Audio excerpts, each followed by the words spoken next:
Hi everyone, my name is Mike Uehara-Bingen and I am the PTA president at Alki Elementary.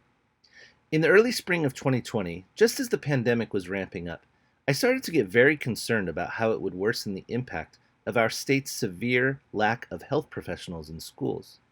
So I started working with our PTA's Advocacy Committee, and we discovered that we could submit a proposal for a legislative priority to the Washington State PTA. We learned that if our proposal was chosen as a legislative priority, that we would be able to engage with the WSPTA's resources to make change through legislative advocacy.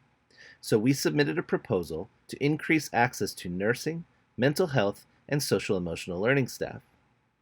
This was one of several proposals considered in the 2020 WSPTA Legislative Assembly, where hundreds of PTA voting delegates from all over the state voted to prioritize them.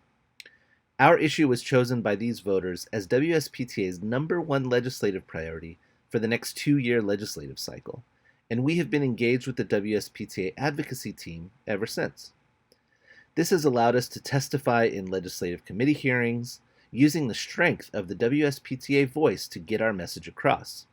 And though there is so much more to do, this process has been prolific. Today, I am here to encourage all of you, as members of your local PTAs, to engage in WSPTA's legislative process.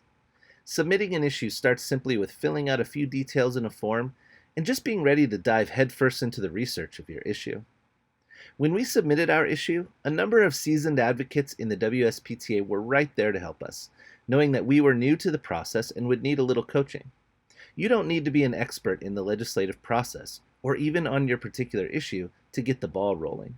You just need to care deeply about your issue and be committed to being part of the solution. Thank you. On behalf of the Washington State PTA, I'd like to invite you to submit a legislative issue proposal so that we can work together to improve the well-being of all children.